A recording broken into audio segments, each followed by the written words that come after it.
Señoras, señores, ¿qué tal? Bienvenidos a este encuentro que hacemos para Fan Society sobre educación financiera. Esta semana se celebra el Día Mundial de la Educación Financiera y queremos ver si el ahorrador español ha ganado en madurez a la hora de invertir. Queremos saber qué es lo que están haciendo los distintos actores de la industria, los reguladores, la universidad, los distribuidores, los asesores financieros, las gestoras de fondos de inversión, los medios de comunicación para fomentar esa educación financiera. Queremos poner el foco en la sostenibilidad. ¿Qué se está haciendo para comunicar mejor esos criterios ESG? Queremos hablar también de finanzas conductuales y de los desafíos que tenemos a partir de ahora, porque todavía queda mucho por hacer en esto de educación financiera. Pero sin más, les voy a invitar ya a conocer a las personas que hoy me van a acompañar en este especial sobre educación financiera.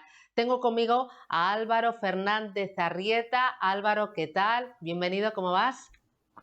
Hola Susana, muchas gracias a vosotros y a Fan Society por invitar a Capital Group a este tema tan importante como la educación financiera.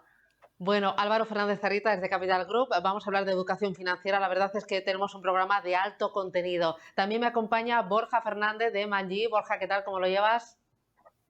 Hola Susana, ¿qué tal? Un placer estar aquí con vosotros en este tema tan importante.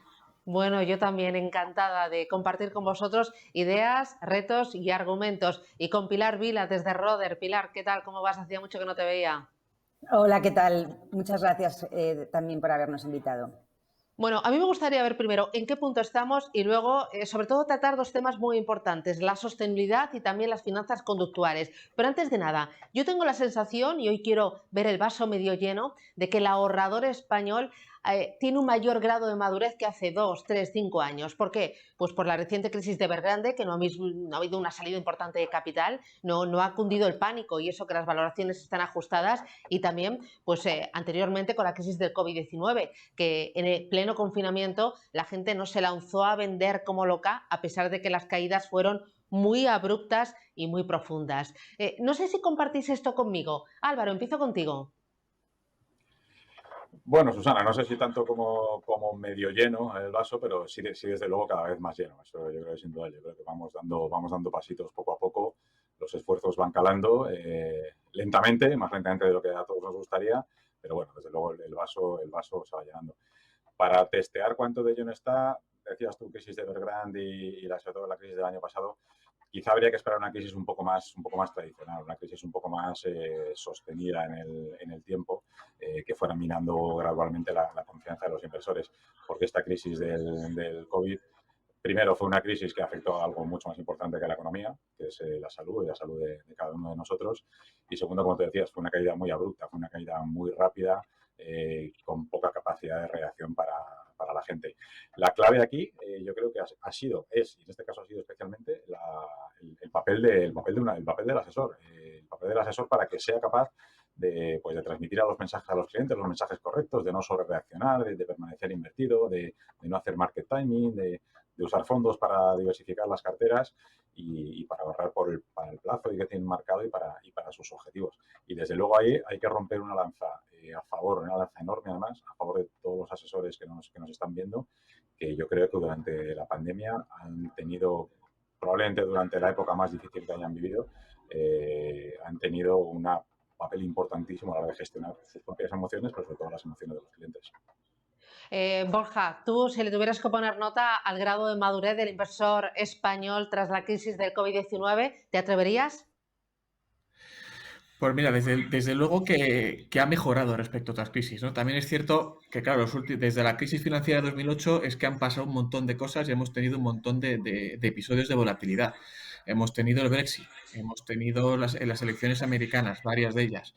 Hemos tenido crisis de petróleo, hemos tenido crisis de deuda en el euro, que si el euro se rompía, no se rompía. Entonces, el cliente, como decía Álvaro, pues también una parte importante de esa educación de los asesores, pues poco a poco han ido asumiendo que los mercados caen y que no pasa nada, que los mercados poco a poco después van recuperando las caídas y las rentabilidades van llegando. Entonces, esto es positivo. Pero no todo es tan bonito. ¿Por qué? Porque si cogemos ahora mismo los últimos datos que hay disponibles, vemos que en torno a 1 billón de euros de los nuestros en España están todavía en depósitos en cuentas corrientes. Para que nos hagamos una idea, este año, en lo que va de año, la inflación está en el 2,2%. Pues eso quiere decir que los españoles hemos perdido en torno a 20.000 millones de poder adquisitivo en conjunto. Y eso, pues con toda la volatilidad que hemos estado viviendo, pues es una pérdida de poder adquisitivo bastante importante. Sobre todo cuando vemos en euritos reales, ¿no? Qué es lo que nos ha costado. Entonces, yo creo que hay que trabajar también, no solo hemos trabajado muy bien, se ha trabajado muy bien en la parte de mantener en los momentos de caída, lo que decía Álvaro, aguantar que el cliente aguante esas emociones, el pánico que tiene por vender automáticamente, pero que nos falta la parte de, oye, vamos a ver qué hacemos con todo el dinero que tenemos parado y que el mercado de vez en cuando nos da oportunidades que tenemos que aprovechar, aunque cueste, porque son momentos de caída y de más volatilidad. Entonces, Bueno, pues un tenemos término medio. uno, el vaso medio lleno y el otro, el vaso un poco medio vacío, ¿no? Con asignaturas pendientes. No sé, Pilar, desde Roder, si tú estás más en positivo o prudente con esto de la educación financiera. Este año, y ciñéndonos a los resultados de España, sí que hemos visto una mayor concienciación y una mayor preocupación por las finanzas personales de los inversores, y esto es algo positivo. Hemos visto que un 75% de los españoles ha dedicado más tiempo a planificar sus ingresos, a pensar en su bienestar financiero, y este siempre es un primer paso, con lo cual hay algunos signos positivos. Otra cosa positiva que hemos detectado es que les hemos visto menos inquietos o menos nerviosos. El inversor particular tiene tendencia a ser un poco ansioso y cortoplacista, verifica demasiado el valor de sus inversiones. De hecho, en 2019, hace 2 años antes de la pandemia, con más del 50% de los encuestados verificaban el valor de sus inversiones una vez a la semana, y este número se ha reducido a un 44%, con lo cual eso también lo vemos como algo positivo. Hay más ahorro gracias a la pandemia, pues el 45% de los inversores han ahorrado tanto como querían, y un 35% ha ahorrado incluso más, pues por la limitación de su vida corriente, ¿no? Y entonces, bueno, estos son todos señales positivas. En el lado un poco menos positivo es que cuando les hemos preguntado que cuánto esperaban obtener, qué rentabilidad esperaban obtener cada año durante los próximos 5 años de sus inversiones, el resultado, aunque es un poco inferior al del año pasado, sigue siendo demasiado optimista, y es que esperan obtener casi un 9% anual durante los próximos 5 años, y tal y como están los mercados, pues es algo difícil de conseguir, con lo cual es importante que, bueno, como decían también mis compañeros, la labor del asesor, un poco también de explicarle cuánto de realistas son sus expectativas para que, bueno, pues que no se decepcione y sepa tomar mejores decisiones de inversión. Claro, aquí es muy importante conocer muy bien al inversor y conocer también su comportamiento, lo que llamamos las finanzas conductuales. Borja, ¿qué nos enseñan las finanzas conductuales y qué nos pueden enseñar a futuro para conocer el comportamiento y también la visión, las emociones de ese inversor?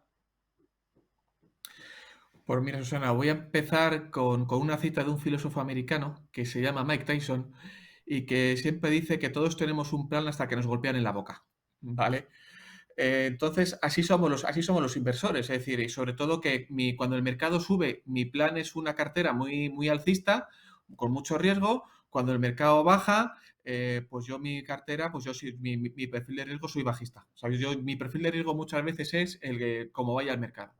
Entonces, muchas veces nos falta también ese plan que nos permita tener una cartera estructurada y que engancha mucho con ahora veremos con todo lo que es el saber sobre mercados financieros, ¿no? Porque al final, cuando empiezan a venir maldadas, empiezo a dar bandazos porque no estoy seguro de lo que tengo, empiezo a hablar con mi vecino porque mi vecino una vez ganó dinero y sabe mucho, y sobre todo que no nos olvidemos que perder dinero duele. Duele como si te rompes un brazo. O sea, a tu cerebro le duele perder dinero. Entonces, hay que educar también en aguantar ese dolor. Entonces, para eso es muy importante todo el tema de la formación financiera, porque si además tengo un plan bien definido, en el que además yo entiendo mi plan y que no tiene que ver con lo que si el mercado está muy alcista, yo todo lo compro con mucho riesgo, si el mercado está cayendo, yo soy rápidamente conservador, sino que tengo una estructura de cartera hecha y la entiendo, Eso me va a permitir capear mejor el temporal, no ponerme tan nervioso y tomar mejores decisiones de inversión. Por eso es muy importante el educar en saber controlar las emociones cuando los mercados, cuando aumenta la volatilidad y vienen mal dadas. Para nosotros pensamos que es básico y es algo que estamos pues, intentando transmitir pues, a todos nuestros clientes, ¿no? Bueno, ahora que recordabas esa frase y hablabas del dolor, estaba pensando también en otra frase de Warren Buffett que decía algo así como que todos sabemos cómo hay que hacer dieta o cómo hay que adelgazar. Pues restringiendo un poquito la alimentación, ¿no? Comiendo sano y al mismo tiempo hacer ejercicio. Lo que pasa que decía que esto es muy complicado cuando estamos alrededor totalmente tentados pues por el chocolate y también por otras muchas tentaciones en el salado. Así que bueno, la teoría es muy fácil, pero luego hay que ponerse a ello. Pilar, vosotros, las finanzas conductuales, ¿qué nos enseñan sobre el comportamiento del inversor? Pues bueno, te enseña que efectivamente conceptualmente toda la economía y las finanzas se han planteado como que el hombre, el ser humano es un ser racional perfecto que es capaz de asimilar toda la información y tomar una decisión objetiva y racional, y la realidad es completamente diferente, ¿no? Entonces, en Schroders somos apasionadas de las finanzas conductuales porque entendemos y compartimos la visión de Borja, ¿no? Que es tan importante saber de inversiones como conocerte a ti mismo, ¿no? Porque hay muchos sesgos conductuales que pueden traicionarnos. Por eso nosotros en Schroders hace ya, no sé si 4 años, lanzamos una herramienta muy entretenida y muy didáctica que se llama Invest IQ, que te permite a través de un test muy sencillo y nada que ver con finanzas, pero un poco tipificarte y enseñarte a qué sesgos estás más expuestos, y además te da consejos un poco para poder vencerlos y que no jueguen en tu contra, ¿no? Cuando analizábamos y vimos de todos los españoles que habían contestado que habían rellenado este cuestionario, hubo 2 sesgos que salieron más marcados, ¿no? que el resto, que eran la aversión a las pérdidas, que comentaba Borja también, ¿no? El dolor que te produce una pérdida que no es equivalente a la alegría que te produce una ganancia. O sea, duele más perder 50 euros que encontrarte un billete de 50 euros, ¿no? Es una relación completamente asimétrica. ¿Cómo se traduce esto como inversor? Pues que de repente tienes una inversión que da pérdidas, pero por no materializarla la mantienes pensando que va a recuperar y tienes un coste de oportunidad importante, o vendes demasiado pronto algo que ha ido bien y que a lo mejor iba a seguir yendo bien por miedo a no capitalizar esa ganancia. Y esos son sesgos que pues, evidentemente no te hacen tomar la mejor decisión de inversión. Otro efecto que se daba mucho en España, que tal vez no nos sorprenda, es el conocido como efecto rebaño, y es que haces lo que hace tu vecino, tu amigo, lo que te ha contado. Se ha visto a nivel internacional también pues un poco con el Bitcoin. Hay muchísima gente que se ha lanzado a invertir en Bitcoins sin tener ni idea de cuáles son sus dinámicas, sus riesgos, a qué está expuesto, solo porque alguien que le ha contado que le ha ido fenomenal y que ha ganado un pastón, ¿no? Entonces, de hecho, está demostrado que el Bitcoin tiene una correlación del 80% con las búsquedas en Google. O sea, que cuanto más se habla del tema, más invierte en él y más sube. O sea, no tiene... yo no digo que no sea una buena inversión o no, sino que la gente la toma por decisión, por una razón equivocada. No está pensando en si eso va a cubrir sus necesidades y demás, ¿no? De nuevo, es importante aquí la labor del asesor, porque te ayuda un poco a hacer una planificación, hacer un plan y no salirte de ese plan. Y luego también, que no todo es negativo, ¿no? También podemos utilizar algunos de estos sesgos a nuestro favor. O sea, tenemos todos una gran tendencia a procrastinar, a la inercia, al status quo, a no movernos. Entonces, pues igual que te quedas suscrito a una revista eternamente por no darte de baja, si consigues automatizar tu ahorro, tu inversión, pues también esa dinámica puede jugar a tu favor y te conviertes en un ahorrador o un inversor por defecto. Bueno, es más que evidente que todavía nos queda mucho por aprender. Es muy importante conocernos a nosotros mismos, y estáis poniendo muy en alza la figura, el valor del asesor financiero, y a mí me parece que ha sido vital en esta crisis y que lo es vital siempre. Álvaro, ¿cómo más pueden ayudarnos las finanzas conductuales a mejorar un par de escalones, por lo menos, la educación financiera? Pues sobre todo evitando los sesgos que decían Pilar y Borja. Lo importante es eso, establecer el objetivo para qué invierto y a qué plazo. Y como tú muy bien decías, con la ayuda de un asesor, pues construir una cartera sólida. Una cartera sólida, entendiendo sobre todo que lo importante es en qué invierto y no tanto el cuándo. ¿Por qué? Porque si no es cuando el inversor empieza a caer en esos errores emocionales, pasa por ciclos en los que, bueno, todavía no estoy invertido, bueno, hay un cierto optimismo en el mercado, bueno, todavía no, del optimismo pasas a la emoción, de la emoción pasas ya a una euforia, entonces cuando inviertes empiezan a caer los mercados y es cuando ya, bueno, se empieza a generar ansiedad, todavía aguantas, empieza intranquilidad, miedo, incluso ya el pánico, entonces cuando vendes es cuando te pierdes la otra parte del ciclo. Yo creo que lo fundamental para los asesores que nos ven, si tuviera que darle 2 ideas básicas, yo creo, para trasladarle a los clientes, yo creo que serían 2. La primera, lo decía antes Borja también, que las caídas en el mercado se producen y son cosas absolutamente normales. Y la segunda, no intentar hacer market timing, no intentar ser más listo y no intentar anticiparse al mercado. Y te voy a dar datos, que sé que te gustan los datos. De la primera parte, que las caídas son normales en los mercados, el mercado, si cogemos el índice americano, el mercado que caiga un 10% es algo tan normal como que caiga una vez al año más o menos. Caídas del 15% son normales cada 2 años. Caídas incluso del 20 o más son normales cada 3 o 4 años. Esto es algo súper normal. Y lo segundo, dándote también datos, la parte de no hacer market timing. Nosotros hicimos un análisis, hemos cogido el índice americano, de nuevo el S&P, y cogimos, bueno, ¿qué hubiera pasado si invirtiéramos justo en el valle, en lo peor de la crisis del 2000? O sea, ya después en 2002, cuando ya había caído el mercado prácticamente un 50%. ¿Qué hubiera pasado si cogemos ahí, invertimos ahí en ese momento, que es cuando nadie obviamente querría invertir porque el sentimiento es muy negativo, invertimos $10.000. Si nos vamos 10 años después, esos $10.000 prácticamente se hubieran duplicado, eran 18.500, creo, o algo así. Pero, ¿qué es la clave de no intentar hacer market timing? Esos $18.500 de ganancia, si nos hubiéramos perdido los 5 mejores días, simplemente los 5 mejores días, serían como unos 12.000. Básicamente ya te hubieras perdido un tercio de la ganancia. Y si los 10 mejores días, los 10 mejores días, te hubieras perdido prácticamente la mitad. Y la gente podría decir, bueno, Álvaro, no vamos a ser tan cenizos de perderme los 5 mejores días. Muchas veces los mejores días se producen después de las grandes caídas, ¿vale? Con lo cual aquí de nuevo, la clave, volvemos a lo mismo, es el asesor, es confiar en un asesor que sea capaz de transmitirle a los clientes este tipo de mensajes y obviamente que el asesor trabaje con gestoras que sean capaces de darle este tipo de herramientas. Muy bien, llegados hasta aquí, me gustaría que os mirarais un poquito vosotros al ombligo. Vosotros como gestoras, desde Schroders, desde Man-G y también desde Capital Group. ¿Ha cambiado primero la pandemia y después este auge, este uso importante de la tecnología, la forma en la que hacéis educación financiera? Y voy contigo, Pilar.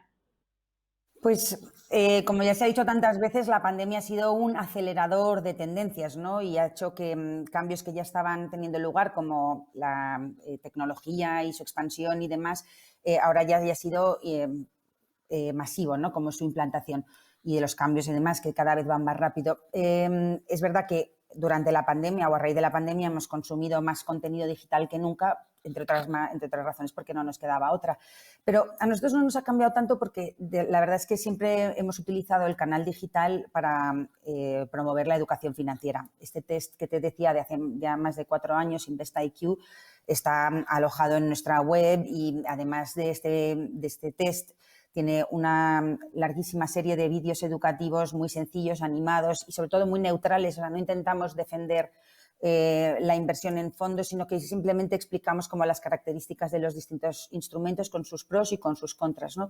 Y ya te digo que esto siempre nació como un proyecto digital y también antes de la pandemia lanzamos una sección especial en nuestra web sobre inversión sostenible, que se llama La inversión sostenible en 10 pasos, un poco para poner al inversor final al día de los principales conceptos de sostenibilidad, porque, bueno, como no hay definiciones únicas, hay muchos conceptos y muchas temáticas diferentes, queríamos aclararlas un poco y también pues, nacieron como vídeos digitales, son vídeos animados muy sencillos y muy dinámicos, con lo cual a nosotros no nos ha cambiado a la hora de comunicarnos con el inversor final porque ya utilizábamos el medio digital. Vosotros desde Capital Group, Álvaro, también os comunicáis con ese inversor. Tenéis ahí una página que es Capital Ideas, muy sencillita, muy clarita, muy didáctica. Estáis haciendo todos un gran esfuerzo.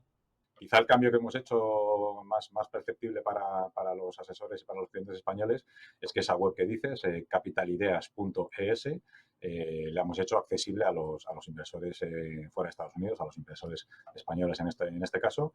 Es la primera vez que se traduce fuera del inglés. Y es lo que dices, es lo que estamos hablando, adaptar el mensaje. Es una website, es una newsletter que lo que tiene es contenido educativo, únicamente contenido educativo, no comercial, no hay ninguna información de carácter comercial, en español, como os decía, y el contenido pues muy sencillo, muy corto, muy entendible y gratuito, de la gestora activa más grande del mundo, con lo cual es una herramienta que le damos al asesor para que comparta el conocimiento con los clientes o incluso al asesor para que se lo facilite al cliente de su mano. Muy bien, me voy ahora con Borja. Vosotros en tu casa, ¿habéis cambiado algo? ¿Qué es lo que estáis haciendo para empujar esa educación financiera?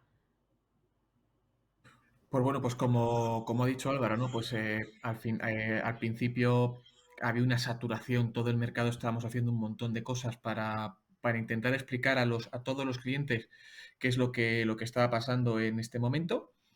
Pero bueno, al final, pues poco a poco, pues se ha ido normalizando esa situación y sobre todo, pues bueno, pues todo el tema de páginas web mucho más claras o con más ejemplos. Es decir, sabemos que al final lo que nos trasladaban los clientes es que tenía que hacer todo mucho más al grano. Mucho más claro, es decir, que no podían estar atendiendo o estar leyéndose todos los documentos enormes que preparábamos todas las gestoras.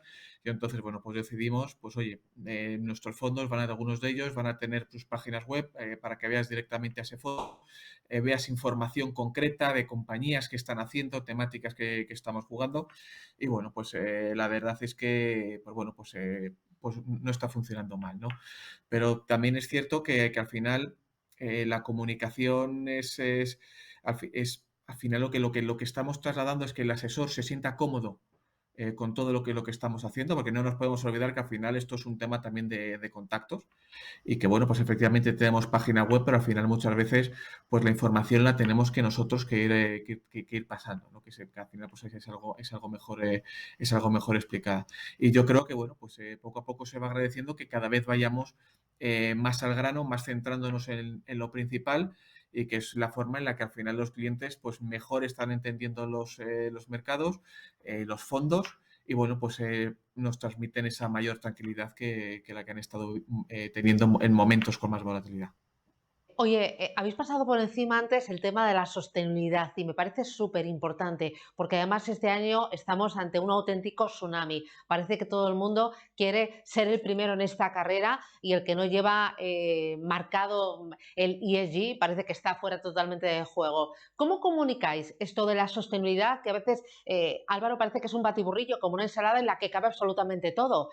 ¿Cómo sois especialmente didácticos en este asunto tan clave ahora y de futuro?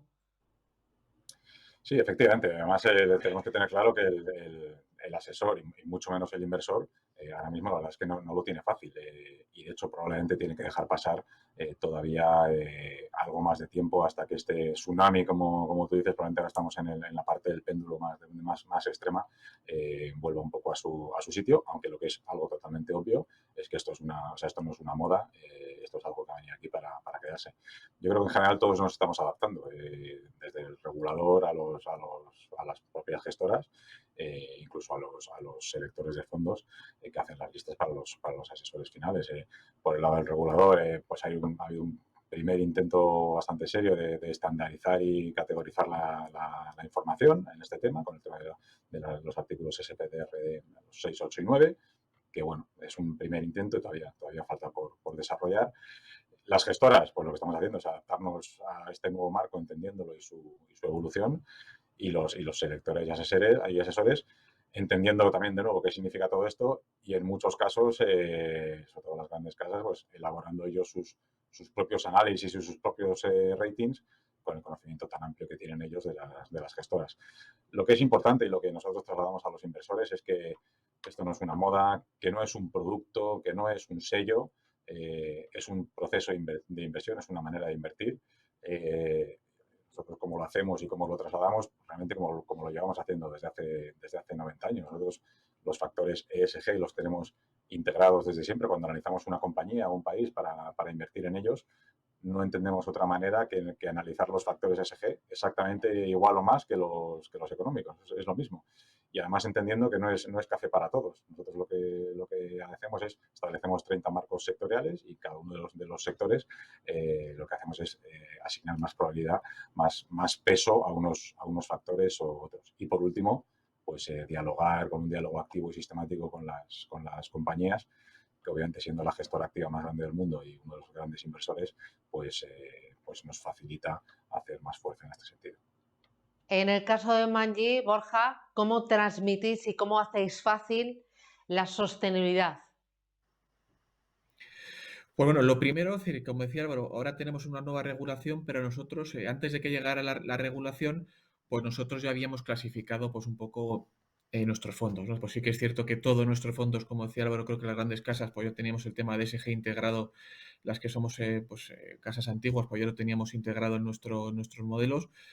Lo que pasa que, bueno, pues poco a poco, pues oye, ESG, pues luego algunos que tengan algún tipo más de exclusiones, otros que se encarguen de proteger un poco el planeta, que llamamos los Planet Plus, ¿no? Pues bueno, pues ese tipo de compañías, todo relacionado con cambio climático y demás, y luego, pues sobre todo, pues también temas de impacto, ¿no? Pues compañías que quieren realizar un impacto positivo medioambientalmente o socialmente y además que se pueda medir, ¿no? Entonces, nosotros ya habíamos empezado a intentar transmitir a los clientes que ya estábamos trabajando en estos en esto de esos temas de la ESG y sobre todo, pues también lo que decía Álvaro de la importancia del análisis interno. Es decir, lo que estamos transmitiendo es que nosotros, igual que en renta fija, por ejemplo, pues tenemos un rating propio para todos los nombres o todos los bonos que compramos en cartera, independientemente de lo que digan S&P, Moody's o Fitch, pues estamos haciendo lo mismo en el plano ESG. Es decir, nuestros analistas están asignando a las compañías que compramos, pues tanto en renta fija como en renta variable, pues un rating propio, ESG, y que esté accesible a todos nuestros gestores, ¿no? Pero sobre todo hemos ampliado los equipos, estamos haciendo en distintas cosas con clientes y demás, pues porque es algo que parece que ha venido de la noche a la mañana, pero no es así. Yo creo que prácticamente todas o muchas de las gestoras grandes ya veníamos trabajando con equipos ESG, lo que pasa que pues con poca visibilidad y bueno, pues estamos ahora pues mostrando pues todos los equipos y el potencial que teníamos ya dedicado a esta temática, que como dice Álvaro, no es algo pasajera porque es para quedarse, porque además es muy importante enseñar a los clientes las reuniones y el compromiso que estamos tomando con las compañías hacia pues, determinado cambio climático o hacia determinados temas de igualdad racial, igualdad salarial hombres y mujeres y bueno, pues todo este tipo de cosas pues es estar en un compromiso constante no solamente con las compañías, sino también a nivel de industria para tener mayor capacidad de negociación estando apuntados o inscritos en una gran cantidad de asociaciones. Me voy con Esroder. Pilar, desde tu casa, ¿cómo formáis al ahorrador, a los asesores financieros en temas ESG? Pues es importante, el primer mensaje que solemos transmitir es que no hay un único camino a la sostenibilidad. Es importante entender que no es lo mismo excluir compañías que ser propietario activo y, como hablaban mis compañeros, ¿no? Hacer engagement con ellos y poder ayudarles a hacer una transición hacia un modelo más sostenible. Entonces, es importante, lo que hemos intentado es formar mucho a los asesores también de manera muy neutral y no comercial, sino que entiendan los distintos enfoques, las distintas estrategias y que sean capaces de explicarle también a sus clientes qué tipo de exposición están teniendo y qué tipo de impacto están teniendo. Y me gustaría insistir en este tema del impacto porque, bueno, como decía Borja también, nosotros somos una casa con 200 años de historia. No te voy a decir que llevamos 200 años invirtiendo de manera sostenible, pero sí llevamos más de 2 décadas y es un viaje de aprendizaje porque, primero, no solo aprendemos nosotros y captamos más recursos, invertimos en herramientas propias y demás, sino que también la propia sociedad, la regulación, la tecnología, también te permite analizar y medir más cosas, ¿no? Como el impacto, porque, bueno, nos guste o no, sea positivo o negativo, voluntario o involuntario, todas las compañías tienen un impacto bien en el planeta, bien en la sociedad, y si queremos cambiar algo es necesario medirlo primero para luego saber si efectivamente lo que estamos haciendo está contribuyendo positiva o negativamente bueno, pues al planeta o a la sociedad, como decía. Entonces, en Schroders hemos desarrollado una serie de herramientas propias que, bueno, no voy a entrar a explicar ahora, pero que sí que nos permiten medir muy precisamente ese impacto, de manera que, primero, que los gestores y los que son analistas y responsables de tomar decisiones de inversión sepan entender mejor los riesgos a los que está expuesta una compañía y que creemos que tarde o temprano se van a materializar en temas financieros, bien pues, por regulación, por cambios de la demanda, por presión social y demás, y que también nos sirve también para ser transparentes y reportar y demostrar el impacto que estamos teniendo con a nuestros inversores. Una de las cosas, los millennials, las nuevas generaciones, ¿qué se puede hacer desde la industria, desde el gobierno, desde la universidad, desde los medios de comunicación para llegar más a estas nuevas generaciones y fomentar la necesidad de un mayor ahorro? Y voy ahora con Emma G, con Borja. Pues mira, nosotros, por ejemplo, estamos apoyando fundaciones para que desde el colegio los niños empiecen a tener formación financiera. En universidades, pues también estamos pues apoyando con alguna cátedra también, también es en ese sentido. Pero sobre todo es el transmitir a los más jóvenes que no hace falta ser Warren Buffett ni tener un nombre rimbombante para poder ganar dinero en los mercados financieros. Es decir, porque siempre hay dos perfiles. El que dice que, uy, es que eso es para gente muy lista lo de los mercados financieros, y gente que va de sobrada, que es como cuando nosotros hablamos de fútbol, que cualquiera es seleccionador de nacional, ¿no? Que todos tenemos nuestra lista y nuestros jugadores. Pues es los dos perfiles. Al final lo que hay que enseñarles o transmitirles es que como decía Álvaro, con numeritos concretos, y todos los meses empiezas a ahorrar, aunque sean 20, 30, 40, 50 euros, de aquí a que te jubiles dentro de 50 años o 40 años, el interés compuesto es brutal. Entonces, hacer mucho hincapié en el interés compuesto. Pirámide poblacional, por supuesto, que sepan en el mundo en el que estamos ahora mismo y de la necesidad que tienen de empezar a ahorrar cuanto antes, y sobre todo que se sientan cómodos en los mercados financieros dentro cada uno lógicamente, pues de sus necesidades y conocimientos, pero por lo menos que no les empiece, que les deje de sonar a chino, que para nosotros es lo más básico, que se sientan un poco, que se Enseñar sienten el algo ahorro más cómodos. constante, ¿no? El hacerlo rutina y enseñar también que no es dolor, que no es sufrimiento. Pilar, pensando en los más jóvenes, en los que están pisando fuerte.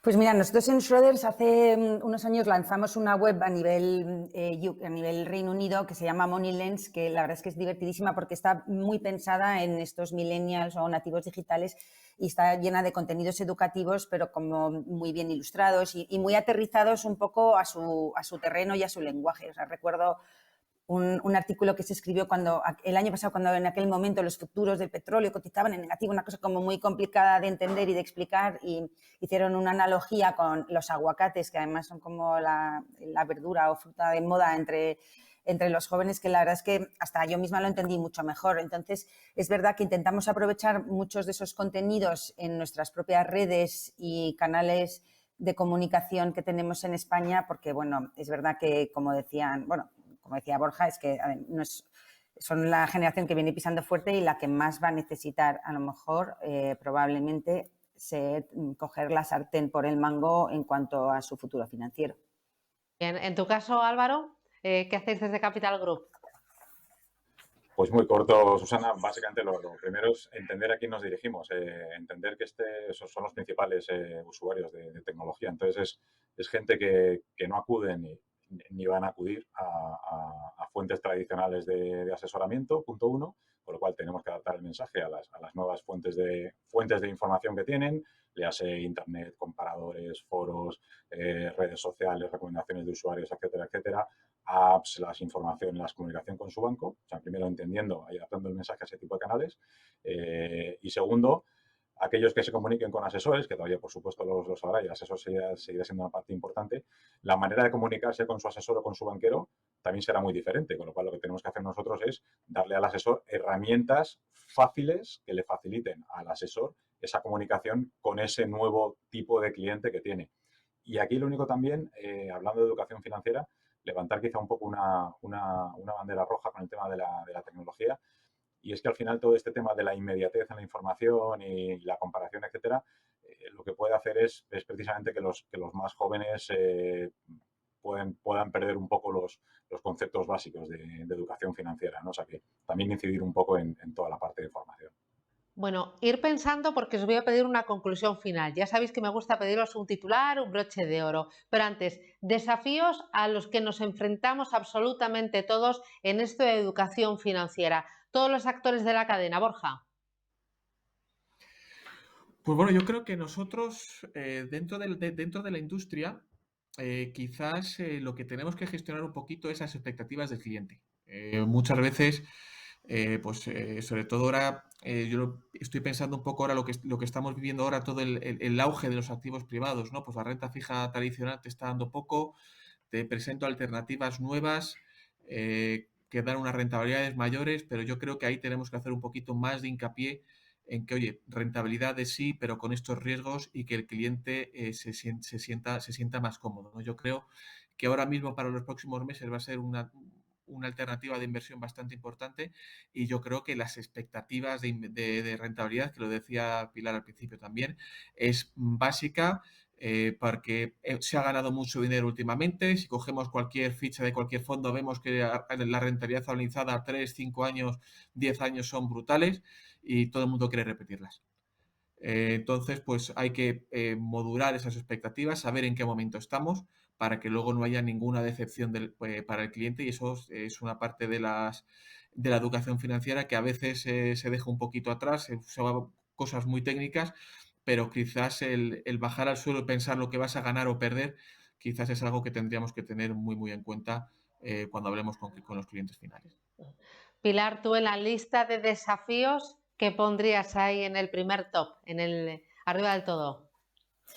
Pues bueno, en base a los resultados de nuestro estudio, lo primero que deberíamos corregir es, como decía también Borja, unas expectativas generalmente demasiado optimistas y en general un cortoplacismo. La gente espera ganar mucho dinero demasiado pronto y no es la realidad y no es el camino, ¿no? Hay que ser conscientes y hay que saber qué esperar. Como decíamos antes, no hay que dudar en pedir ayuda, en ponernos en manos de un asesor que sepa cuáles son nuestras circunstancias, cuáles son nuestros objetivos, que nos ayuden en esa reflexión, ¿no? Que muchas veces queremos ahorrar para la jubilación, queremos ahorrar para el futuro, pero no concretamos, ¿no? Y entonces ser capaces de documentarnos y de pedir ayuda es fundamental.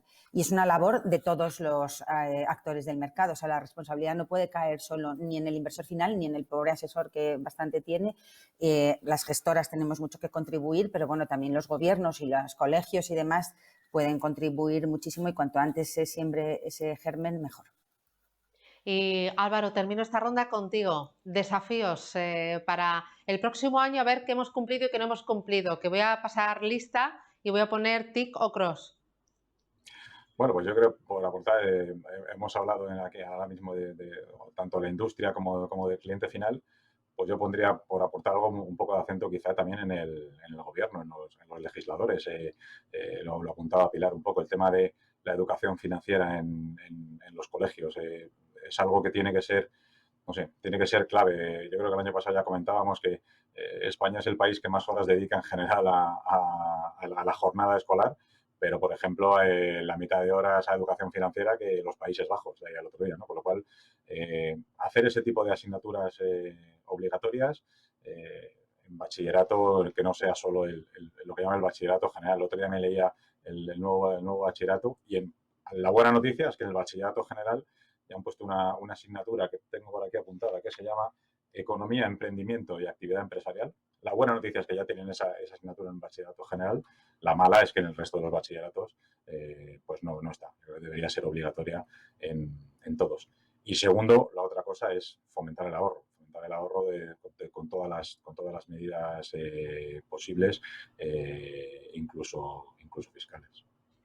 Bueno, a ver luego la letra pequeña de esa asignatura y cómo se explica y cómo se cuenta, porque yo el otro día con el mío pequeño, que está en la ESO, tiene economía, pero le daban definiciones de qué es el PIB, qué es la inflación, qué es la deuda, Digo, con lo bonito que es contarlo y cogerse simplemente el periódico y explicar España qué le pasa, cuánta deuda tiene y eso cómo nos afecta a todos cada vez que nos levantamos, qué consecuencias va a tener. Pero bueno, poco a poco se andará. Oye, para terminar, ya cerramos, pero quiero una conclusión. Empiezo contigo, Álvaro. Broche de oro a esta jornada de educación financiera de este año 2021. Pues yo creo que el broche de oro, lo que estamos hablando, que la educación financiera es clave. La educación financiera depende de todos y cada uno de nosotros, tanto a nivel personal como a nivel profesional, y que hay que dedicarle tiempo y que, no sé, yo diría que invertir en educación financiera es invertir para el futuro. Muy bien. Borja, tu resumen, tu titular de cierre. Pues que todos los actores del mercado tenemos que comprometernos un poco más con la educación financiera, pero sobre todo en cuanto antes mejor, y de la necesidad de como estamos ahora mismo, en estas circunstancias, pues la necesidad de empezar a ahorrar poco a poco en cuanto antes. Muy bien. Pilar, la guinda a esta jornada. Mi consejo sería que se tome su tiempo para entender qué clase de impacto quiere tener y qué clase de impacto le ofrece el producto que esté considerando. Bueno, es muy importante asumir nuestra parte de responsabilidad individual y también pues despertar esa conciencia social y medioambiental, no solo como consumidores, no solo como ciudadanos, como empleados, sino también como ahorradores. Álvaro Fernández Arrieta desde Capital Group, Borja González desde M&G y Pilar Vila desde Roder, un auténtico placer. Yo creo que hoy hemos puesto nuestro granito de arena, hemos sumado a esa educación financiera el vaso un poquito más lleno y un placer. Muchísimas gracias y feliz semana de la educación financiera. Gracias y hasta otra. Adiós, chicos.